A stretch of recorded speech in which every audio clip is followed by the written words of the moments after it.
महाराष्ट्र में एकनाथ शिंदे की सरकार ने राज्य की पिछली उद्धव ठाकरे सरकार के एक और फैसले को पलट दिया है। शिंदे सरकार के नए फैसले के मुताबिक मुंबई में वार्डों की संख्या पहले की तरह 227 रहेगी। पिछली महाविकास आघाड़ी सरकार ने मुंबई में वार्डों की संख्या को 227 से बढ़ाकर 236 करने का फैसला लिया था। शिंदे सरकार के फैसले के बाद उद्धव ठाकरे ने मातोश्री में शिवसेना प्रमुख पदाधिकारियों के साथ बैठक की।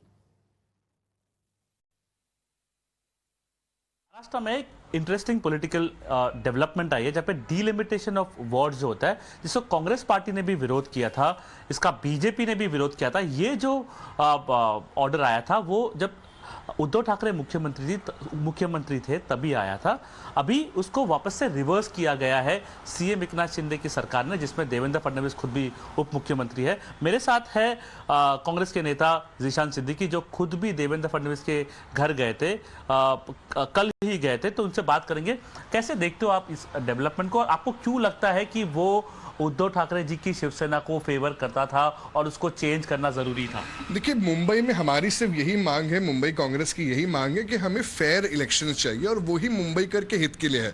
जो डिलिमिटेशंस और डिमार्केशंस किए गए थे वो एक पर्टिकुलर पार्टी को सूट किए गए थे, शिवसेना को सूट किए गए थे, और उन्होंने अपनी तरीके से ही डिलिमिटेशन किया था, जो गलत है, जो कॉन्स्टिट्यूशनली भी गलत है और आम आदमी के लिए भी गलत है। इसीलिए कल मिलिंद देवरा जी के नेतृत्व में मैं, अमीन पटेल जी, रवि राजा जी, हम अनेक लोग गए थे देवेंद्र फडणवीस जी के पास मंत्रालय में, और हमने उनसे यही मांग की थी कि हमें फेयर इलेक्शंस चाहिए और जो करंट जो एग्जिस्टिंग डिलिमिटेशंस है उसे नलिफाई कर देने चाहिए, क्योंकि ये जो हुआ था वो सिर्फ तभी शिवसेना को सूट करने के लिए हुआ था और कोई भी पक्ष को सूट करने के लिए कोई चुनाव होता नहीं है।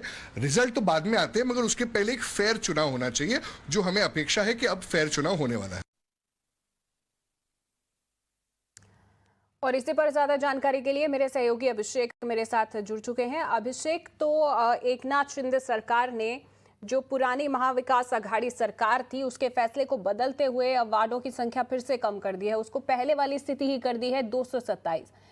तो आपसे सबसे पहले मैं ये जानना चाहूंगी कि आखिर इसका असर क्या होगा इन वार्डों की संख्या कम करने से?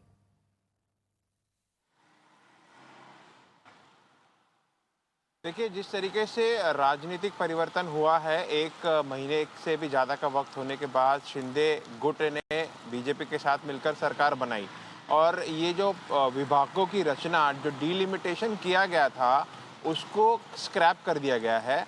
और जो 2017 में डिलिमिटेशन हुआ था, जिसके चलते 227 वार्ड के ऊपर बीएमसी इलेक्शन किए गए थे, उसी को वापस बरकरार रखा गया है। कहीं ना कहीं ये राजनीतिक से प्रेरित एक गेम दिख रहा है और इसके चलते जब ये 236 किया गया था 227 से, उसी समय बीजेपी विपक्ष में रहते हुए इसका विरोध कर रही थी। बॉम्बे हाई कोर्ट तक वो गए थे और साथ ही साथ कांग्रेस भी, जो कि महाविकास आघाड़ी में साथ में थी, लेकिन बीएमसी के इस विभाग के डिविजन्स पर उन्होंने भी आक्षेप जताया था। और ये एक बड़ा निर्णय और एक निर्णय कहा जाए, शिंदे फडणवीस सरकार ने जो महाविकास आघाड़ी का बदला है, और इसको बदलते हुए उन्होंने ये रीज़न दिए हैं क्योंकि 2021 में जनगणना नहीं हुई और 2011 में आखिरी जनगणना हुई, और 2011 की जनगणना के बाद 2017 में जो डिलिमिटेशन किए गए उसी को बरकरार रखा जाएगा।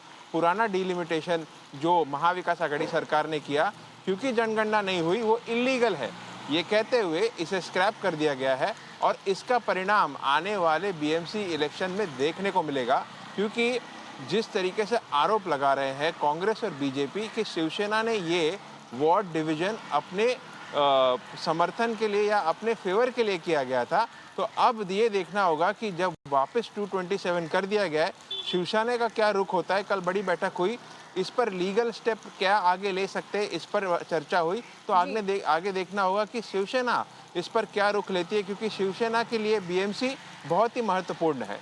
Back to you. जी बिल्कुल, बहुत बहुत शुक्रिया अभिषेक आपका इस तमाम जानकारी के लिए। तो अब शिवसेना के रुख का, उद्धव ठाकरे के रुख का इंतजार रहेगा कि आखिर वो इस फैसले पर क्या कुछ कार्रवाई करते हैं, क्या योजना बनाते हैं। आपको इस बड़ी खबर पर अपडेट हम आपको देते रहेंगे लगातार, और फिलहाल आगे बढ़ते हैं और